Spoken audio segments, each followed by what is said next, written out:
जय हिंद students, welcome to gangs of toppers. आज का वीडियो काफी इंटरेस्टिंग होने वाला बच्चों। आज के इस क्लास में हम लोग एक इंपॉर्टेंट टॉपिक के बारे में बात करेंगे, आईसीएसई बोर्ड क्लास 10 फिजिक्स। ये जो आपका टॉपिक है काफी इंटरेस्टिंग टॉपिक है। टॉपिक का नाम है that is different form of energy. Okay, तो डिफरेंट फॉर्म ऑफ एनर्जी से रिलेटेड हमारा जितना भी न्यूमेरिकल होगा आज हम लोग इस सेशन में कवर करेंगे बच्चों। ये जो टॉपिक है काफी इंपॉर्टेंट टॉपिक है बच्चों। मैं बार बार बताना चाह रहा हूँ क्योंकि बहुत सारे क्वेश्चन इस बार एग्जाम में भी आए थे। ठीक है बच्चों, तो बच्चों आप सेशन को अच्छे से अटेंड करिएगा। किसी तरह का डाउट होता है बच्चों तो प्लीज कमेंट सेक्शन में कमेंट करिए। मैं कोशिश करूंगा आपका डाउट जल्दी से सॉल्व किया जाएगा। ओके बच्चों, बाकी सेशन अगर अच्छा लगेगा तो प्लीज सेशन को लाइक करिएगा और चैनल को सब्सक्राइब करना नहीं भूलिएगा। ओके बच्चों, और बाकी अपने दोस्तों के साथ शेयर भी करना है। ठीक है, तो लेट्स बिगिन द टॉपिक। तो बच्चों नाउ तो हाँ यार, नाउ वी आर लाइव। आपको पता है कि गैंग्स ऑफ टॉपर्स का ऑलरेडी एप्लीकेशन आ चुका है, तो that is it is you can find it on the play store also. ठीक है, तो यहाँ पे आप देख सकते हैं बच्चों, यहाँ पे बहुत सारे फ्री मटेरियल है। ये जो आपका फ्री मटेरियल का जो कंटेंट है यहाँ पे आप देख सकते हैं। वैदिक मैथ्स काफी ट्रेंडिंग टॉपिक चल रहा है गैंग्स ऑफ टॉपर्स एप्लीकेशन पे, जो कि फ्री ऑफ कॉस्ट है। वहां पे जाके आप एक्सेस कर सकते हैं। आपका मैथ्स काफी अच्छा हो सकता है, इंप्रूव किया जा सकता है, कैलकुलेशन एंड ऑल। तो आप जाके देख सकते हैं। बाकी लेट्स बिगिन द टॉपिक। तो आज का टॉपिक हमारा क्या, that is different forms of energy. Okay, तो बच्चों आपको ध्यान से सेशन को अटेंड करना है। बाकी आपको पता है कि I am the founder of the gangs of toppers. Now let's begin the topic and about the, देखिए आपको अगर पीडीएफ हो गया और जो भी अगर इंस्टेंट नोटिफिकेशन चाहिए तो you can also download our application also and you can also join Telegram channel also. Okay, now let's begin the topic. देखिए पहला क्वेश्चन आपसे एग्जाम में पूछेगा, आपसे मान लो एग्जाम में पूछ ले ये क्वेश्चन कि two body of equal masses are placed at a height of h and 2 height। यहां पे बात हो रही है बच्चों कि आपके पास दो ऑब्जेक्ट है, आपके पास दो ऑब्जेक्ट है। और इस केस में क्या हो रहा है, मान लेते एक ऑब्जेक्ट यहां पे रखा हुआ है, ठीक है, और सिमिलरली दूसरा ऑब्जेक्ट हमारा रखा हुआ है दैट इज यहां पे। और यहां पे अगर कंसीडर करें ये हमारा ग्राउंड हो गया, ये आपका क्या हो गया बच्चों, ग्राउंड हो गया। और दोनों बॉडी का जो मास होगा बच्चों वो सेम है, मींस यहाँ पे जो मास है m, यही आइडेंटिकल ऑब्जेक्ट आपके यहाँ पे भी रखा है m। ओके, बस ये जो पहला ऑब्जेक्ट है इसको मान लेते हैं पहला ऑब्जेक्ट है, और ये दूसरा ऑब्जेक्ट मान लेते हैं दूसरा ऑब्जेक्ट। बट पहला ऑब्जेक्ट जो है इसका हाइट है, कितना हाइट पे रखा हुआ बच्चों, ये हाइट पे रखा हुआ, h हाइट पे रखा हुआ है। बट जबकि दूसरा जो ऑब्जेक्ट है वो जो उसका हाइट है वो बच्चों कितना पे रखा हुआ, दैट इज 2h रखा हुआ है। तो बच्चों अब यहाँ पे आपको ध्यान देना है कि ये जो ऑब्जेक्ट मींस अगर मान लेते हैं पोटेंशियल एनर्जी पहला ऑब्जेक्ट का निकाले, पोटेंशियल एनर्जी पहला ऑब्जेक्ट का निकाले, तो सिंपल सा हम लोग लिखेंगे दैट इज mgh लिखने वाले। क्या लिखेंगे बच्चों, mgh। वहीं अगर पोटेंशियल एनर्जी u अगर निकाले दूसरा ऑब्जेक्ट का, तो हम लोग सिंपल से यहाँ पे लिखेंगे that is mg into 2h लिखेंगे। क्यों बच्चों, क्या आपको ऑलरेडी मालूम है formula, that is potential energy निकालने का फॉर्मूला क्या होता है, that is mass into acceleration due to gravity into h। h means what, height from the ground, height from the ground. तो पहला केस में आपका जो हाइट था वो h था, दूसरा केस में हाइट हमारा कितना है, दैट इज 2h है। तो हम लोग यहाँ पे केस 1 मान लेते हैं, केस 2 मान लेते हैं। आपको यहाँ पे सिंपल सा रेशियो निकालना है बच्चों। तो रेशियो निकालना है तो सिंपल से हम लोग क्या करेंगे, potential energy that is possessed by the body 1 and the potential energy possessed by the body 2, इसका सिंपल सा रेशियो निकालना है। तो सिंपल से हम लोग डिवाइड करेंगे बच्चों। तो इसका वैल्यू कितना था, mgh था, और दूसरा ऑब्जेक्ट का वैल्यू कितना था, that is mg into 2h था। ओके, इसको ब्रैकेट में लिख लीजिए आप। अब इसको अगर सॉल्व करना होगा तो सिंपल से आप क्या करें बच्चे, ये जो m से m कैंसिल हो जाएगा, g से g कैंसिल हो जाएगा, h से h कैंसिल हो जाएगा, और आपका फाइनल आंसर कितना बचेगा बच्चों, आपका फाइनल आंसर बचने वाला है 1/2। अब इसको अगर रेशियो फॉर्म में लिखना होगा तो दैट इज क्या लिखेगा, 1:2। तो बच्चों इसका आंसर क्या होगा, 1:2। तो देखिए कितना आसानी से हम लोग इस तरह का क्वेश्चन कर पा रहे हैं ना। सिंपल से आपको दो ही, देखिए बच्चों ये डिफरेंट फॉर्म्स ऑफ एनर्जी में मैक्सिमम 2 और 3 फॉर्मूला आपको याद रखना है। इसको यूज करके आपको सिंपल सा आपका आंसर आ जाएगा। पहला फॉर्मूला हो गया आपका, what is the formula of potential energy. Potential energy का फॉर्मूला होता है mgh। क्या होता है बच्चों, mgh। काइनेटिक एनर्जी का फॉर्मूला होता है हाफ mv²। ओके, चलिए अगला क्वेश्चन करते हैं। दूसरा नंबर का क्वेश्चन है, काफी इजी क्वेश्चन है। यहाँ पे बोल रहा है कि find the gravitational potential energy of 1 kg of mass. यहाँ पे बोल रहा है बच्चों कि 1 kg ऑफ मास है किसी ऑब्जेक्ट का, और ये कितना हाइट पे रखा हुआ बच्चों, that is at height of 5 metre and at a ground above the ground if g is 10 metre पर second square, means acceleration due to gravity यहाँ पे बोल दिया कि कितना कंसीडर करना है, 10 मीटर पर सेकंड स्क्वायर करना है। तो बच्चों यहाँ पे सिंपल से अगेन वही एग्जांपल ले लेते हैं। मान लेते कोई ऑब्जेक्ट है और ये जो ऑब्जेक्ट का मास कितना दिया, m इक्वल टू आपके दिया हुआ है 1 kg दिया हुआ बच्चों, कितना दिया 1 kg दिया हुआ है। और ये जो ऑब्जेक्ट है आपका कितना हाइट पे रखा हुआ बच्चों, h इक्वल टू कितना दिया, h इक्वल टू आपका दिया हुआ है 5 मीटर दिया हुआ बच्चों, ठीक है 5 मीटर। और ये आपका सिंपल सा इसको ग्राउंड मान लीजिए, ठीक है। तो from the ground the object is kept at height of 5 metre, ठीक है। तो यहां से हम लोग क्या कर सकते हैं बच्चों, यहाँ पे सिंपल सा पोटेंशियल एनर्जी निकालना हो तो हम लोग simple formula U equal to होता है mgh होता है बच्चों, ठीक है। और m का यहाँ पे वैल्यू दिया 1 दिया हुआ है, एक्सेलरेशन ड्यू टू ग्रेविटी 10 दिया हुआ है, और हाइट आपका कितना दिया है 5 दिया हुआ है। तो बच्चों यहाँ पे जब सॉल्व करिएगा तो 5 × 10 कितना 50 हो जाएगा। तो 50 जूल आपका क्या हो जाएगा, दैट इज पोटेंशियल एनर्जी होगा, ठीक है। और ये 50 joule of energy is going to processed as a potential energy.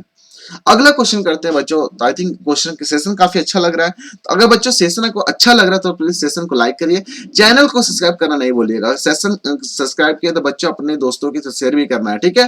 तो चलिए अगला क्वेश्चन करते हैं। अगला क्वेश्चन बोल रहा है क्या बॉडी बॉक्स ऑफ वेट, देखिए एक बॉक्स है उसका वेट कितना दिया है 150 kgf दिया हुआ है, has a gravitational potential energy stored in it is equal to इतना। देखिए ध्यान से दुनिया, find the height of the box. में यहाँ पे सिंपल सी बात हो रही है बच्चों, यहाँ पे आपके पास ऑब्जेक्ट दे दिया है, ठीक है। और ये जो ऑब्जेक्ट है ये कितना पोटेंशियल एनर्जी प्रोसेस कर रहा है, U इक्वल टू आपका दे दिया है दैट इज 147000 जूल इतना एनर्जी ये प्रोसेस कर रहा है, ठीक है।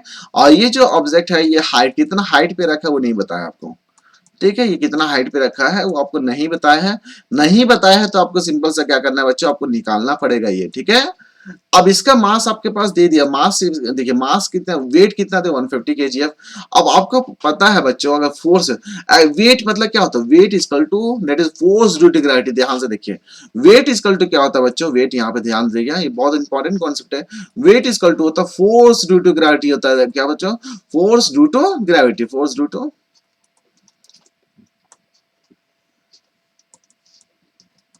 अब बच्चों यहाँ पे जब वेट के बारे में बात हुआ ना तो यहाँ पे देखिए 150 kgf है, तो आपको ऑलरेडी पता है कि अगर वेट दिया हो तो मास निकाल सकते हैं। तो यहाँ पे जो मास होगा बच्चों वो कितना हो जाएगा, आपका मास हो जाएगा 150 होगा, कितना होगा बच्चों 150 आपका मास हो जाएगा, ठीक है। तो मास आपके पास दे दिया 150, दैट इज पोटेंशियल एनर्जी आपको दे दिया दैट इज इतना, हाइट दिया है तो आपको सिंपल से यहाँ पे आपको सिंपल सा फॉर्मूला अप्लाई कर देना है। What is the formula potential energy बच्चों, तो पोटेंशियल एनर्जी का फॉर्मूला होता है that is mass into that is acceleration due to gravity into h is equal to आपका वैल्यू दिया हुआ that is 14700। अब देखिए यहाँ पे मास आपके पास पता है कितना 150 दिया हुआ है, एक्सेलरेशन ड्यू टू ग्रेविटी आपको पता है that is 9.8 दिया हुआ है, और यहाँ पे हाइट ही आपको निकालना है and that is equal to कितना दिया 14700। ओके अब इसको हम लोग फर्दर सॉल्व करते हैं तो h इक्वल टू हो जाएगा 14700 डिवाइडेड बाई 150 हो जाएगा इनटू कितना हो जाएगा बच्चों दैट इज 9.8 है। और ये पॉइंट को हम लोग उठा के इधर फेंक सकते हैं। अब यहाँ पे कितना हो जाएगा, यहाँ पे आप देखिए नो, इसको 0 से 0 कैंसिल हो जाएगा। बाकी आप क्या कर सकते हैं, इसको देखिए सॉल्व करके देखिए, जब इसको सॉल्व करेंगे तो कितना आएगा बच्चों, जब इसको सॉल्व करिएगा तो h इक्वल टू देखिए यहाँ 98 को 15 से गुना करिएगा तो आपका देखिए ये इसको अगर इसको मल्टीप्लाई करिएगा तो आपका आंसर आता है बच्चों, यहाँ पे ध्यान से अगर देखिएगा तो यहाँ पे 1470 और एक जीरो तो रहेगा ही और डिवाइडेड बाय कितना 115 इंटू 98 और 15 इंटू 98 करिएगा तो आप ध्यान से देखिएगा ये आपका आता है 147, कितना आता है बच्चों 147। तो 14700 डिवाइडेड बाई 1470 तो ये से कट जाएगा तो यहाँ 10 बचेगा। तो हाइट कितना होगा बच्चों, हाइट आपका आ जाएगा 10 मीटर, कितना होगा बच्चों 10 मीटर हाइट होगा बच्चों। तो यहाँ पे आपको ध्यान देना है कि अगर कोई ऑब्जेक्ट है वो ऑब्जेक्ट का वेट हमारा कितना 150 kgf है और ये जो ऑब्जेक्ट का height at height of 10 metre पे अगर रखा जाए तो this object is going to process a potential energy of about 14700 joule energy ये क्या कर रहा है प्रोसेस कर रहा है। तो बच्चों आपको कॉन्सेप्ट समझ आ रहा होगा, सिंपल सा यहाँ पे आपको सिंपल सा फॉर्मूला अप्लाई करना था, what is the formula of potential energy. Okay अगला क्वेश्चन करते हैं। अगला क्वेश्चन भी काफी इंटरेस्टिंग क्वेश्चन है बच्चों, यहाँ पे ध्यान से अगर देखिएगा तो क्वेश्चन देखिए क्या बोल रहा है, अ body of mass 5 kg fall from a height of 10 meter to 4 meter, calculate the loss in potential energy of the body। तो यहाँ पे सिंपल सी बात हो रही है बच्चों, एक ऑब्जेक्ट था, इस ऑब्जेक्ट को हम लोग क्या कर छोड़ रहे हैं, तो जब ऑब्जेक्ट को छोड़ेंगे तो यहाँ पे ये कहाँ तक पहुंच गया, 4 मीटर। मीन्स यहाँ पे पहला क्या था बच्चों, ये हाइट दिया हुआ था आपका 10 मीटर, ठीक है, फ्रॉम द ग्राउंड। अब क्या हुआ कि ये from height of 10 metre to 4 यहाँ से फॉल करके हम लोग यहाँ पे कितना तक भेज दिए, 4 मीटर तक भेज दिए, ठीक है। तो अब वन सेकेंड आप क्वेश्चन को फिर से पढ़िए। A body of mass 5 kg fall from a height of 10 metre to 4 metre. Means यहाँ पे बात हो रही है 4 मीटर आपका यहाँ पे दिया हुआ है, 4 मीटर आपका यहाँ पे दिया हुआ है, ठीक है। तो बाकी ये 6 मीटर तो ये हमारा यहाँ पे है, 6 मीटर ये हो गया, 4 मीटर हमारा ये हुआ, टोटल मिला के 10 मीटर हो गया। अब इसमें क्या करिए बच्चे, यहाँ पे इसको पोजीशन ए मान लीजिए, इसको पोजीशन बी मान लीजिए, ठीक है। अब इसको सॉल्व करते हैं। तो बोल रहा है कि loss in potential energy of the body. तो लॉस इन पोटेंशियल एनर्जी मतलब होता है कि change in potential energy, change in potential energy equal to हमारा इनिशियल पोटेंशियल एनर्जी। यहाँ पे इनिशियली कितना था या फाइनल माइनस इनिशियल बोल सकते हैं। तो फाइनल पोटेंशियल एनर्जी हो जाएगा माइनस इनिशियल पोटेंशियल एनर्जी हो जाएगा। अब फाइनल हमारा कितना है बच्चों, दैट इज mgh। mgh हमारा कितना है, दैट इज m, मान लेते हैं m g, h हमारा कितना है यहाँ 4 है, तो इंटू 4 कर दीजिए। माइनस कितना हो जाएगा बताओ, m हो जाएगा g इंटू हमारा कितना दिया हुआ, 10 दिया हुआ। तो यहाँ पे mg हम लोग अगर कॉमन ले लेते हैं बच्चों, mg कॉमन ले लिए तो यहाँ पे क्या हो जाएगा, 4 माइनस क्या होगा बच्चों, 10 हो जाएगा। जब इसको हम लोग फर्दर सॉल्व करेंगे तो कितना होगा बच्चों, देखिए यहाँ पे अगर माइनस में आ जाएगा चेंज इन पोटेंशियल एनर्जी, ये माइनस में आ गया, माइनस में आ गया मतलब लॉस हुआ, माइनस में आया मतलब लॉस हो गया, ठीक है। और यहाँ पे माइनस लिख देंगे और यहाँ पे कितना होगा, 6 इंटू हो जाएगा। मास कितना दिया हुआ बच्चों, 5 दिया हुआ है। एक्सेलरेशन ड्यू टू ग्रेविटी 10 दिया हुआ है। तो हम लोग यहाँ पे 6/30 मीन्स यहाँ पे देख सकते हैं 300 जूल हमारा कितना हो गया बच्चों, 300 जूल ऑफ एनर्जी हमारा लॉस हो गया, 300 जूल ऑफ एनर्जी हमारा लॉस हुआ है। This is the loss in potential energy and the total energy possessed by the body at an instant. अब यहाँ से ध्यान से देखिए, total potential energy is going to stored at an instant. तो बच्चों आपको ऑलरेडी पता है कि law of conservation of energy बोलता है कि total energy, total mechanical energy equal to constant. तो अगर हम लोग एट एन इंस्टेंट पे बात करें तो टोटल मैकेनिकल एनर्जी के बारे में बात कर रहे हैं। तो टोटल मैकेनिकल एनर्जी के बारे में बात कर रहे हैं, तो total mechanical energy is equal to होता है हमारा काइनेटिक एनर्जी, पोटेंशियल एनर्जी। अब पोटेंशियल एनर्जी, काइनेटिक एनर्जी हमारा क्या होता है, हमारा कांस्टेंट होता है, हमारा क्या होता है, कांस्टेंट होता है। तो अगर इनिशियली हमारा ऑब्जेक्ट कहाँ पे था, यहाँ पे था, तो इस केस में हमारा अगर kinetic energy, initial kinetic energy क्या होगा, that is kinetic energy plus potential energy equal to constant है। तो इस केस में अगर कांस्टेंट का वैल्यू अगर निकालना चाहे तो क्या लिखेंगे बच्चों, that is initial potential energy क्या होगा, इनिशियल पोटेंशियल एनर्जी क्या है, दैट इज mgh होगा। कितना बच्चों, mgh का वैल्यू आपको पता है, मास कितना 5 दिया हुआ है, एक्सेलरेशन ड्यू टू ग्रेविटी 10 दिया हुआ है, और h का वैल्यू कितना दिया हुआ बच्चों, दैट इज h का वैल्यू 10 दिया हुआ है। तो ये जो 500 हमारा क्या हो जाएगा, 500 जूल जो एनर्जी होगा बच्चों, ये आपका सिंपल सा 500 जूल ऑफ एनर्जी आपका, ये आपका कांस्टेंट रहेगा, ये आपका कांस्टेंट रहेगा एट एनी इंस्टेंट। अगर यहाँ पे इस पोजीशन पे देखें तो इस पोजीशन पे हमारा क्या होगा, total mechanical energy equal to हमारा kinetic energy plus potential energy हमारा कितना होगा, 500 ही होगा, 500 ही होगा। क्यों होगा, क्या कि यहाँ पे बच्चों, यहाँ से जब यहाँ पे ऑब्जेक्ट आया तो ऑब्जेक्ट के पास प्रोसेस करे काइनेटिक एनर्जी। अभी तो हम लोग देखें कि पोटेंशियल एनर्जी, ये जो लॉस इन पोटेंशियल एनर्जी हुआ था, यही loss in potential energy is going to change into kinetic energy. तो यहाँ पे पोटेंशियल एनर्जी हमारा देखिएगा 200 है, जबकि चेंज इन लॉस इन जो पोटेंशियल एनर्जी है वही काइनेटिक एनर्जी में कन्वर्ट हुआ है। जब ये दोनों को जोड़िएगा तो हमारा कितना आएगा बच्चों, 500 जूल आएगा। कितना आएगा बच्चों, 500 जूल। यही आपका आंसर हो जाएगा, 500 जूल हमारा आंसर होगा। एट एनी पॉइंट हमारा एनर्जी क्या हो जाएगा, कंजर्व रहेगा, कांस्टेंट रहेगा, and that is equal to 500 joule of energy. तो बच्चों आपको सेशन समझ में आ रहा होगा। इस सेशन में आपको यही पे फोकस करना है कि what is law of conservation of energy. Law of conservation of energy is equal to energy can neither be created nor can it be destroyed, it only changes from one form to another form. तो यहाँ पे बात हो रही है, यहाँ पे जो हमारा काइनेटिक एनर्जी है या पोटेंशियल एनर्जी है, it is going to change into kinetic energy. Okay, चलिए अगला क्वेश्चन करते हैं। अगला क्वेश्चन भी काफी इंटरेस्टिंग क्वेश्चन है बच्चों। यहाँ पे बताना चाह रहा है कि calculate the height through which a body of mass 0.5 kg is lifted if the energy spent in doing so is 1 joule, take g equal to इतना। तो यहाँ पे सिंपल सी बात हो रही है, आपको हाइट कैलकुलेट करना है। क्या करना है बच्चों, हाइट कैलकुलेट करना है। तो यहाँ पे सिंपल से हम लोग क्या करेंगे, एक सिंपल सा लॉजिक अप्लाई करेंगे यहाँ पे, ठीक है।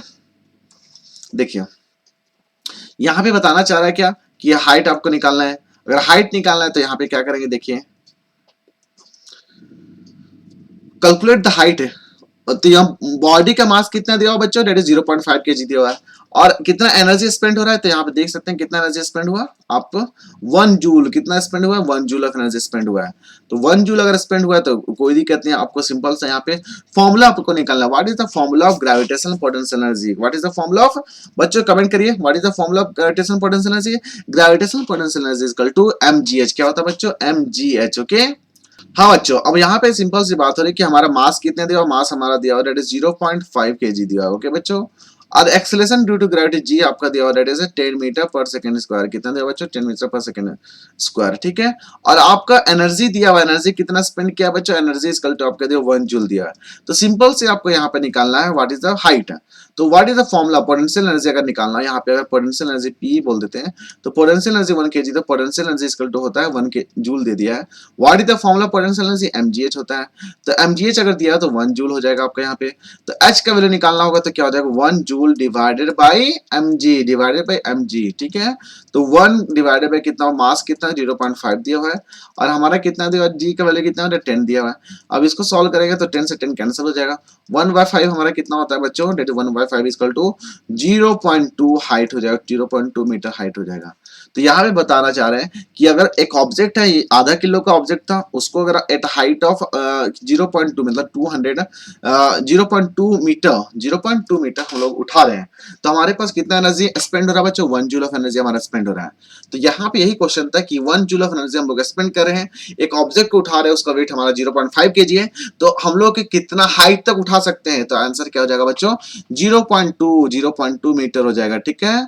अगला क्वेश्चन करते हैं, अगला क्वेश्चन भी काफी इंटरेस्टिंग क्वेश्चन है बच्चों। यहाँ पे ज्यादा कुछ करना नहीं है, आपको सिंपल सा एक फॉर्मूला अप्लाई करना है कि एक बॉडी है, एक बॉय है, उसका मास आपका 25 किलो है, ठीक है, मास आपका दिया हुआ 25 किलो, फर्स्ट फ्लोर से लेके थर्ड फ्लोर तक गया, और फर्स्ट फ्लोर का जो हाइट आपका 3 मीटर है, थर्ड फ्लोर का हाइट हमारा 9 मीटर है। तो बताना है कि what will be the increase in the gravitational potential energy. तो सिंपल सा increase in potential energy mean change in potential energy, change in potential energy हमारा क्या है, that is final potential energy minus initial potential energy. तो इसका formula क्या हो जाएगा बच्चों, दैट इज mgh2 मान लेते हैं और mgh1 मान लेते हैं बच्चों। तो यहाँ पे सिंपल सा हम लोग क्या हो जाएगा फॉर्मूला, mg हमारा कॉमन हो जाएगा बच्चों, तो mg हमारा कॉमन ले लेंगे, h2 माइनस h1 होगा, क्या बच्चों, h2 माइनस h1, ओके। अब यहाँ पे सिंपल से हम लोग यहाँ पे फॉर्मूला अप्लाई कर रहे हैं बच्चों, mg हमारा यहाँ हो जाएगा, h2 का वैल्यू कितना बच्चों, h2 इक्वल टू 9 मीटर हो जाएगा, और m1 का वैल्यू हमारा कितना दिया हुआ, दैट इज 3 दिया हुआ है, ओके बच्चों। m मास हमारा कितना, दैट इज 25 हो गया, एक्सेलरेशन ड्यू टू ग्रेविटी कितना बच्चों, 10 हो गया, और 9 में से 3 गया 6 हो जाएगा। अब इसको हम लोग सॉल्व करेंगे तो 25 छक कितना होता है बच्चों, 25 छक 150 होता है, तो 150 मतलब 1500 हमारा क्या जूल हो जाएगा। तो 15 जूल ऑफ एनर्जी हमारा क्या हो जाएगा, दैट इज चेंज और increase in the gravitational potential energy, okay. चलिए अगला क्वेश्चन करते हैं, अगला क्वेश्चन भी काफी इंटरेस्टिंग क्वेश्चन है बच्चों। तो क्वेश्चन क्या बोल रहा है कि ऑफिशियल है containing 50 kg of water is placed at height of 15 metre above the ground, assuming the gravitational potential energy at the ground to be 0, what will the potential energy stored in the metal. तो simple सी बात हो रही बच्चों, यहाँ पे आपको एक फॉर्मूला अप्लाई करना, what is the formula potential energy, U equal to होता है आपका सिंपल से mgh, ओके। तो मास आपका पास ऑलरेडी कितना दिया हुआ बच्चा, 50 किलो दिया हुआ है, acceleration due to gravity that is 10 metre पर सेकंड स्क्वायर है, हाइट आपके पास ऑलरेडी पता है 15 है, जब इसको 15 पचे कितना होता है 75 होता है, तो 7500 जूल आपका कितना होना है एनर्जी, ये जो 7500 जूल ऑफ एनर्जी है, it is going to stored as a gravitational potential energy, okay. तो काफी इजी क्वेश्चन था, सिंपल से एक छोटा सा फॉर्मूला अप्लाई करके हम लोग क्वेश्चन को सॉल्व कर पा रहे हैं, ओके बच्चों। अगला क्वेश्चन देखते हैं, अगला क्वेश्चन भी काफी इंटरेस्टिंग क्वेश्चन है। यहाँ पे बोल रहा है कि अ मैन ऑफ मास, एक मैन है उसका मास कितना है बच्चों, दैट इज 50 किलो का मास है, ठीक है। और एट लाइडर मतलब हाइट हो गया, एट लाइडर ऑफ हाइट है 10 मीटर। तो यहाँ पे बात हो रही है कि एक लाइडर मतलब सीढ़ी हो गया, सीढ़ी होता है ना ये,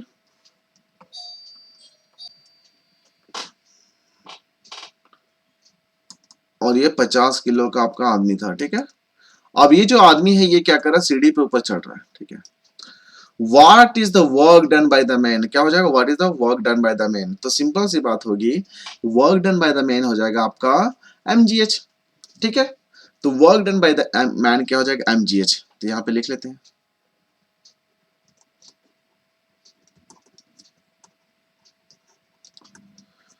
mgh मतलब क्या था, कितना हाइट तक ये कवर के 10 मीटर तक, तो 50 किलो का आदमी था, एक्सेलरेशन ड्यू टू ग्रेविटी ये 9.8 लेने बोल रहा है, और h आपका वैल्यू कितना दिया हुआ है, दैट इज 50 दिया हुआ है, ठीक है। तो कितना हो जाएगा, डेट इज इसको जब गुना करिएगा तो आपका कितना हो जाएगा, एक जीरो कट जाएगा, 25 में तो 250 हो जाएगा इंटू 98 हो जाएगा। जब इसको मल्टीप्लाई करेंगे तो हमारा आंसर हो जाएगा, इट इज 4900 जूल होगा। तो ये जो एनर्जी हो जाएगा बेसिकली ये work done by the man, इतना इसको काम करना पड़ेगा, ठीक है, व्यक्ति को। अब देखिए बच्चों यहाँ पे बेसिकली क्या हो रहा है, ये जो अगर हम देखिए ये जो एनर्जी क्या होता है, हम अगर वर्क डन का फॉर्मूला आप क्या निकालते हैं, वर्क डन इक्वल टू क्या होता है, वर्क डन इक्वल टू होता है एफ एस कोस थीटा। तो बच्चों यहाँ पे हम लोग ये फॉर्मूला भी लगा सकते हैं ना, बस वही फॉर्मूला लगा है बच्चों, ये जो एमजीएस निकाले ना वही फॉर्मूला लगा है। ये जो ऑब्जेक्ट है, ये जो ऑब्जेक्ट का मास है कितना 50 kg है, तो that is force due to gravity, force due to gravity मतलब ये जो इसको ग्रेविटी जो लग रहा है वो नीचे टानेगा, तो work done against the gravity, ये जो व्यक्ति है वो अगेंस्ट ग्रेविटी काम कर रहा है, तो इसका जो force means work done means force that is generated by this man is against the gravity, तो डायरेक्शन ऑफ फोर्स हमारा इस डायरेक्शन होगा और डिस्प्लेसमेंट भी हमारा इसी डायरेक्शन में होगा। तो थीटा हमारा 0 डिग्री cos 0 1 हो जाएगा, तो एफएस हो जाएगा। एफएस मींस व्हाट, डिस्प्लेसमेंट हमारा कितना 10 हो गया, फोर्स कितना लगा रहा है mg लगा दिया, तो mg into h। देखिए बच्चों कितने आसानी से हम लोग सॉल्व कर पा रहे हैं ना, जो कॉन्सेप्ट हम लोग पढ़े थे एफ एस कोस थीटा का हम लोग यहाँ पे भी लगा सकते हैं। ओके बच्चों, अगला यहाँ पे बोलना चाह रहा है कि what is the increase in its potential energy. तो बच्चों ये जो बंदा था पहले वो ग्राउंड में था, ये बंदा क्या किया, रीच कर गया ऊपर, यहाँ टॉप पे तो पहुंच गया, तो चेंज इन पोटेंशियल एनर्जी क्या हो जाएगा, जितना वर्क डन हो किया, कितना वर्क डन हो किया, तो यहाँ पे चेंज इन पोटेंशियल एनर्जी हो जाएगा, change in potential energy equal to work done by the man, क्या होगा, work done by man. Okay, तो कितना हो जाएगा, डेट इज 4900 जूल होगा, कितना होगा बच्चों 4900 जूल। तो बच्चों आज हम लोग इस क्लास में 8 क्वेश्चन कवर किए, बाकी का जो रिमेनिंग क्वेश्चन होगा वो हम लोग नेक्स्ट सेशन में कवर करेंगे। और बच्चों अगर सेशन आपको अच्छा लगता है प्लीज सेशन को लाइक करना ना भूलें और चैनल को सब्सक्राइब करिए, अपने दोस्तों के साथ शेयर करिए। और बाकी हम लोग फ्यूचर में जो भी एनालिसिस वीडियो लाने वाले हैं 2023 2022 2021 एंड 2018 19 का जो भी प्रीवियस क्वेश्चन था उसको भी कवर करेंगे। तो बच्चों कमेंट करिए, लाइक करिए, सब्सक्राइब करिए। बाकी फिलहाल इस डिस्कशन में इतना ही है। Thank you and thank you very much for discussion.